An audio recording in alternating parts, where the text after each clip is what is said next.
teman-temanku semuanya yang sudah ada di YouTube Solusi Hutang MB. Ini nggak main-main teman-teman semuanya. Satu keluarga terjebak di pinjol ya.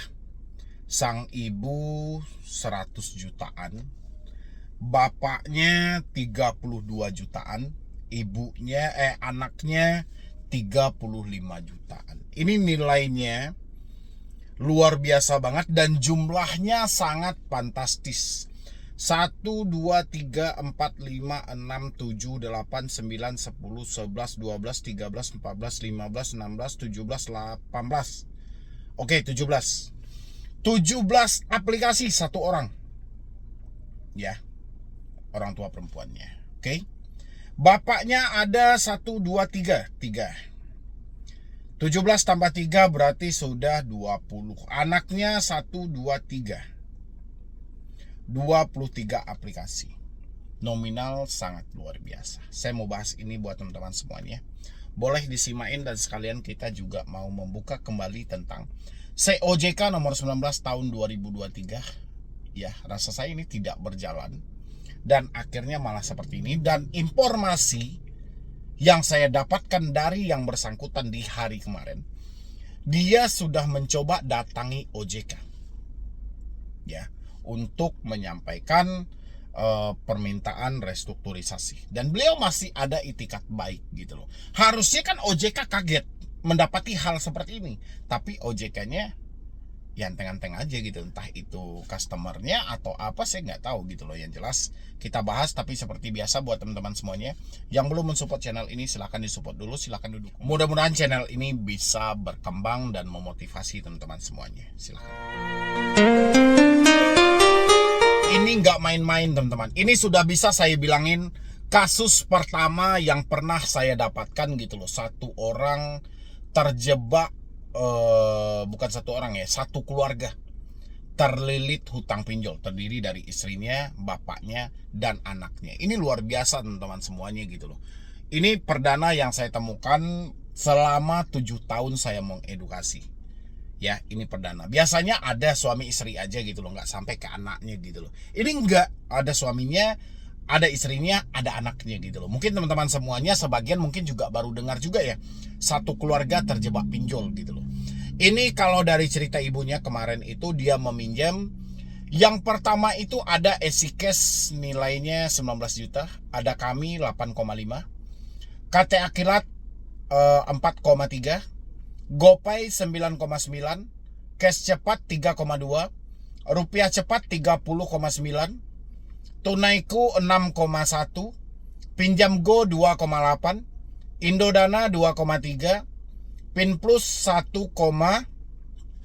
sekian, Lumbung Dana 600, Singa 400, Bantu Saku 700, Uku 1,6, Uatas 1,3, Kredipo 7,7, Krediwan 9, sekian. Oke. Jadi totalnya itu 110 juta. Luar biasa dalam 17 aplikasi.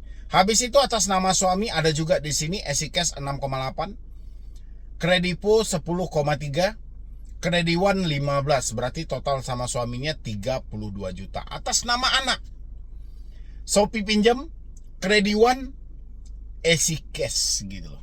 Ya, oke lah, suami sama anak 3 aplikasi masih dalam batas maksimal. Istrinya 17 aplikasi di luar batas maksimal. Pertanyaan saya adalah, di mana aturan OJK itu gitu loh? Wajar masyarakat seperti ini, mereka kebingungan harus apa yang mereka lakukan lagi buat kedepannya. Yang namanya panik, apapun dilakukan. Bahkan gali lubang, tutup lubang. Harusnya ini kan ada kontrol yang jelas dari pihak pinjol. Ini kan kita perhatikan dulu nih. Ini gimana nih? Ini orang ada pinjaman aktif 3 nih. Harusnya pinjaman ke-4, ke-5, ke-6 itu nggak perlu cair lagi. Sementara aturan OJK diterbitkan di 1 Januari 2024. Yang bersangkutan meminjam akhir 2024 dan 2025. Ngeri nggak itu gitu loh? Wajar nggak mereka berhenti bayar pada akhirnya? Karena sama-sama program yang disampaikan OJK itu, aturan yang dibentuk OJK itu tujuannya Simple. Ya, kenapa OJK membatasi hanya 3 pinjaman? Supaya jangan sampai menumbangkan kemampuan. Tapi pada akhirnya loss sampai 7 aplikasi, kemampuan tidak bisa lagi. Tumbang, akhirnya ditumbangkan gitu loh. Tidak bisa lagi dia melanjutkan pembayaran itu, ya mau tidak mau. Dia harus berhenti bayar. Cuma yang sangat saya sayangkan, yang bersangkutan mendatangi otoritas jasa keuangan. Ya, di wilayah Jawa Barat, dia mendatangi otoritas jasa keuangan dan dia bikin semuanya formulir dan semuanya, tapi orang OJK tidak ada yang kaget sama sekali. Bu, ini kok bisa ibu minjam sebanyak ini? Harusnya kan itu di list tuh. Ini kok bisa ibu minjam sebanyak ini? Sementara ini kita sudah ada loh aturan. Ini kapan nih bu mulai terjadinya peminjaman itu? Apakah di tahun ini, tahun kemarin, atau tahun sebelumnya? Soalnya aturan ini berlaku sejak Januari 2024. Harusnya ke depannya tidak ada lagi nasabah yang mendapatkan pinjaman melebihi dari batas maksimal yang ada. Tapi ini 17 aplikasi, ini bukan perkara main-main. Ini perkara serius banget loh. Benar nggak teman-teman semuanya? Coba Anda lihat. Apakah bisa pinjam di banyak pinjol sekaligus? Ya, pasti jawaban OJK tidak. Kenapa jawaban OJK tidak? Karena sudah ada batasannya. Tapi kenyataannya, ya seperti yang saya sampaikan tadi, satu orang 17 aplikasi, ya, dan satu keluarga terjebak pinjol masih dengan kakak yang sama. Iya nggak sih? Di sini ya, saya coba bacain dulu teman-teman. Saya ambil dari Tempo biar kita mengingat lagi. Nih, mana tahu teman-teman juga masih meminjam lebih dari 3 pinjol ya. Apakah bisa pinjam di pinjol banyak pinjol sekaligus? Ini ketentuannya. Setiap debitur hanya dibatasi untuk melakukan pinjaman di 3 pinjol yang terdaftar di OJK sekaligus. Pinjaman online atau pinjol menjadi salah satu metode untuk mendapatkan dana dengan cepat dan mudah digemari oleh banyak orang hanya berbekal ponsel pintar atau smartphone dan dokumen kependudukan seperti kartu tanda penduduk elektronik. Masyarakat bisa memperoleh pinjaman dana dengan nominal hingga jutaan rupiah. Karena kemudahan proses pencairan, sebagian orang tertarik untuk berutang di beberapa pinjol sekaligus. Lantas, apakah bisa mengajukan pinjaman di banyak pinjol? Berdasarkan surat edaran SE Otoritas Jasa Keuangan OJK nomor 19 COJK.06 tahun 2023, layanan pendanaan berbasis teknologi informasi LPBBTI, penyelenggara layanan pinjol harus memastikan bahwa nasabah tidak mendapatkan pinjaman di lebih dari 3 penyelenggara termasuk penyelenggara yang bersangkutan. Ini OJK sendiri loh. Pertanyaan saya, ini yang 17 aplikasi dia dapat ini kayak mana gitu loh. Satu keluarga loh. Kan gila namanya itu. Dengan demikian, setiap debitur hanya dibatasi untuk melakukan pinjaman di 3 pinjol terdaftar di OJK sekaligus. Apabila nasabah berhutang lebih dari 3 pinjol resmi, maka dianggap sebagai kegiatan pendanaan yang tidak sehat. Pendanaan yang tidak sehat sebagaimana dimaksud dalam angka 1 adalah pendanaan yang mengenakan syarat ketentuan manfaat ekonomi atau denda keterlambatan yang tidak wajar bagi penerima dana, yang tidak memperhatikan kemampuan membayar kembali, repayment capacity. Penerima dana atau pendanaan yang diterima penerima dana lebih dari 3 penyelenggara, bunyi COJK nomor 19 COJK.06 2023, bagian 4 mekanisme penyaluran dan pelunasan pendanaan angka 6 huruf E poin 2. Senada dengan hal itu, Kepala Departemen Pengaturan dan Pengembangan Lembaga Pembiayaan Perusahaan Modal Pentura, Lembaga Keuangan Mikro, Lembaga Jasa Keuangan lainnya OJK, Ahmad Nasrul mengatakan bahwa setiap nasabah dilarang meminjam di lebih dari 3 pinjol legal sekaligus. Itu nanti nggak boleh dia minjam lebih dari 3 penyelenggara platform. Nah, mekanisme kontrolnya kita akan koordinasikan lagi, kata Nasrul dalam acara peluncuran pengembangan dan penguatan LPBBTI 2023-2028 Kamis 30 November 2023 yang dipantau dari kanal YouTube OJK. Oke, sekarang masih 2025 ya. Alasan OJK membatasi hutang di 3 pinjol. Nasrul menjelaskan bahwa pembatasan hutang di 3 pinjol bertujuan untuk menjaga dan melindungi konsumen. Pasalnya menurut dia, OJK selama ini kerap kali menerima komplain dari masyarakat terkait penyelenggara pinjol. Memang nanti ya, calon debitur yang masuk seleksi ini akan lebih sedikit. Tapi buat industri itu lebih bagus, artinya non-performing financing ya, atau pembiayaan bermasalah, kita nanti akan lebih stabil, lebih kecil, dan kami pun nggak pusing-pusing terima banyak komplain, ucap Nasrul. Sebelumnya, Kepala Eksekutif Pengawasan Lembaga Pembiayaan Modal Ventura, LKM dan LKJ lainnya OJK, Agusman juga mengatakan pembatasan penggunaan maksimal 3 platform pinjol bermanfaat untuk mencegah praktik pemberian dana secara berlebihan kepada nasabah. Selain itu, aturan tersebut sebagai langkah preventif dari aksi berutang yang berlebihan. Jadi untuk memagari perilaku konsumen yang gali lubang tutup lubang, hanya boleh pinjam di maksimal 3 platform, ujar Agusman dalam konferensi pers acara peluncuran pembangunan dan penguatan LPBBTI. Ya, gimana pendapat teman-teman semuanya ini kalau udah seperti ini? Agusman menuturkan bahwa aturan itu adalah niat baik untuk melindungi konsumen supaya mengakses pendanaan yang berdasarkan pada kerasionalan. Tak hanya itu, lanjut dia, pinjol juga diwajibkan memperhatikan kemampuan nasabah untuk membayar kembali repayment capacity. Ya, tapi kira-kira teman-teman semuanya, kalau udah seperti ini, lunas nggak tuh?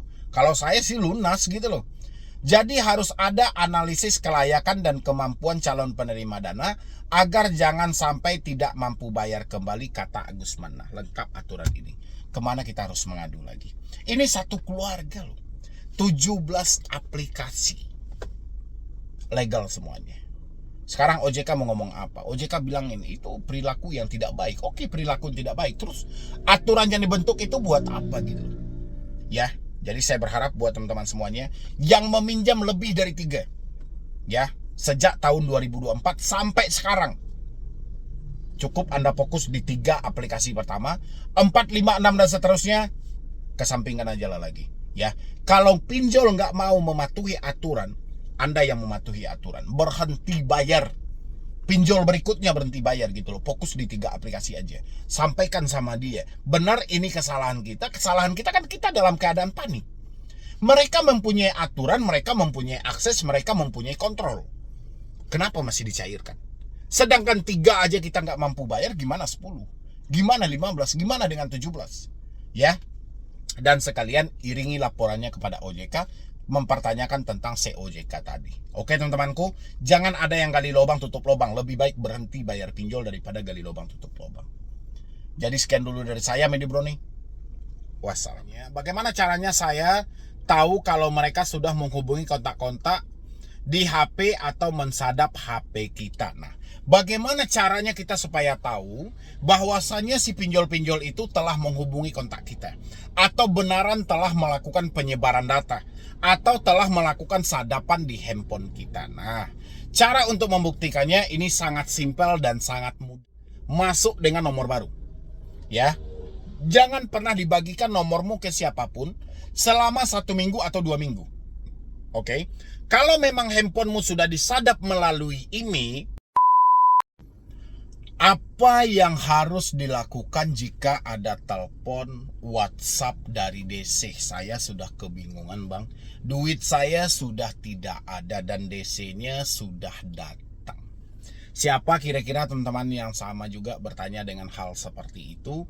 Yang mana dia ditelepon dan di WhatsApp oleh DC, mungkin menyampaikan mengirimkan surat somasi, atau menyampaikan ada kunjungan hari ini, atau menyampaikan ada pelacakan lokasi, misalnya gitu kan.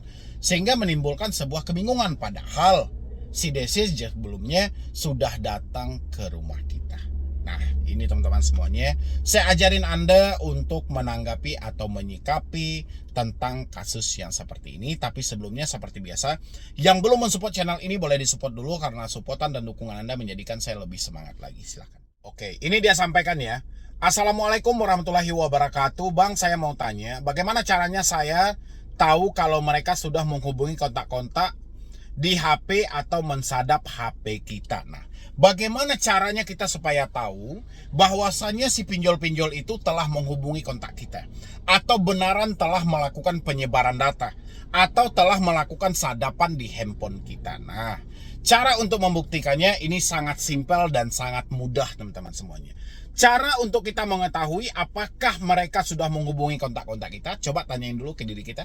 Sejauh ini, selama kita mengalami telat bayar, selama kita tidak mampu bayar, sudah ada atau belum laporan dari orang di luar dari kontak darurat kita? Contoh kondar yang kita kasihkan itu orang tua satu, suami satu, contoh ya. Habis itu tiba-tiba adik kita tahu, atau teman kerja kita tahu, ya, atau teman kerja kita melaporkan, "Woi, kemarin ada yang menghubungi bahwasanya kamu berhutang di aplikasi ini.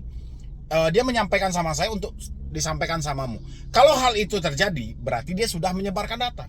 Tapi sejauh tidak ada laporan di luar dari kontak darurat, berarti hal itu tidak ada. Ya, sejauh tidak ada laporan di luar dari kontak darurat, berarti hal itu tidak ada. Jadi caranya kita membuktikan itu ya seperti itu. Jadi kalau Anda bertanya, "Bang, apakah mereka akan menghubungi kita keluar kondar?" Selama Anda galbay, sudah ada belum laporan dari orang di luar kondar? Kalau belum ada, hilangkan. Ya, itu yang pertama. Yang kedua adalah HP atau mensadap HP kita. Ya, dia mensadap HP kita. Kalau dia mensadap HP kita, supaya kita tahu apakah handphone kita ini disadap, cabut nomormu. Ya, pindahkan data-data yang menurutmu penting. Cabut semua nomormu, pindahkan data-data yang menurutmu penting. Oke? Setelah kamu pindahkan data-data yang menurutmu penting, reset HP ke setelan pabrik, masuk dengan nomor baru. Ya. Jangan pernah dibagikan nomormu ke siapapun selama 1 minggu atau 2 minggu. Oke? Kalau memang handphonemu sudah disadap melalui IMEI, ya, dia pasti akan tahu nomor barumu. Tapi kalau barang itu tidak ada, dia nggak akan pernah tahu namamu. Tidak akan pernah tahu nomormu yang terbaru. Ya, tapi dengan catatan jangan pernah bagikan ke siapapun nomor barumu selama 2 minggu.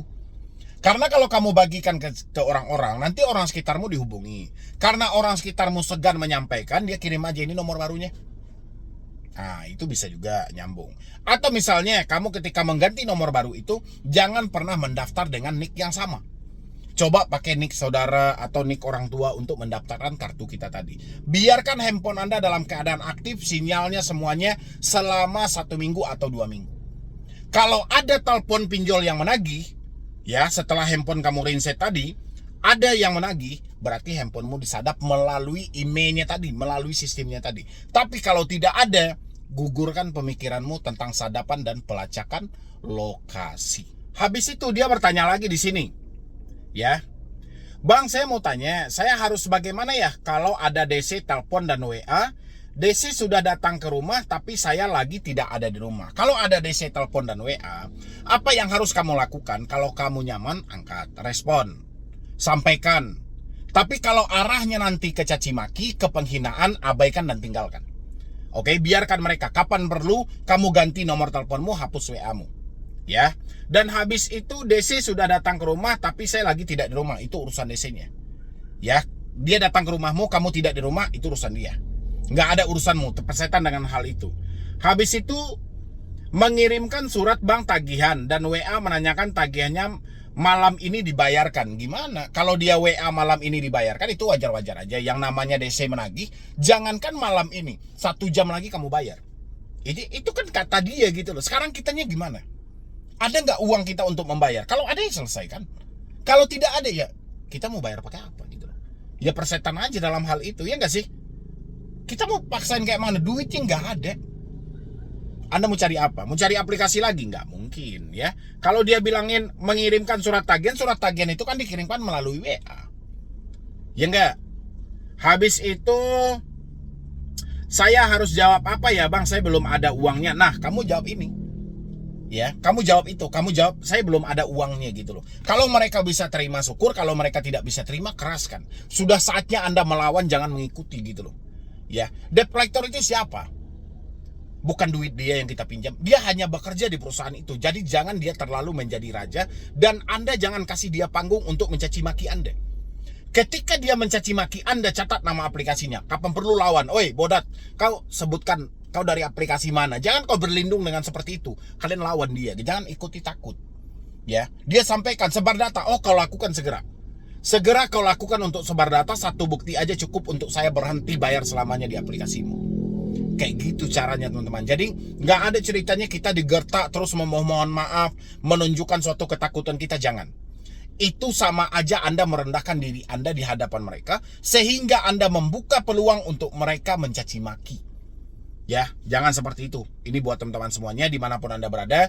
Saya ingatkan buat Anda, menghadapi itu sangat simpel. Kalau Anda pengen menghadapi debt collector, hadapilah ketakutan dalam diri Anda.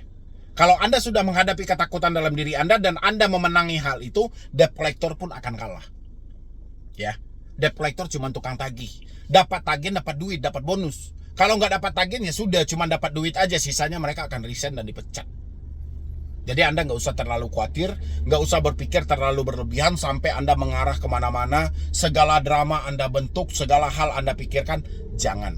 Mulai hari ini, kuatkan mentalmu, fokus pikiranmu, menatap masa depan buat ke depan. Kalau kamu tidak ada uang hari ini, tetap bekerja dan berusaha. Hidup tidak berakhir. Ya, begitu caranya teman-teman semuanya, terutama Anda yang mengalami telat-telat bayar di pinjol-pinjol legal. Mau Anda sampaikan kredit pintar, resiko segala macam, terserah. Ya, yang jelas berdamailah dengan dirimu sendiri untuk menaklukkan ketakutan yang ada dalam pemikiranmu. Selanjutnya teman-teman bisa nonton video ini.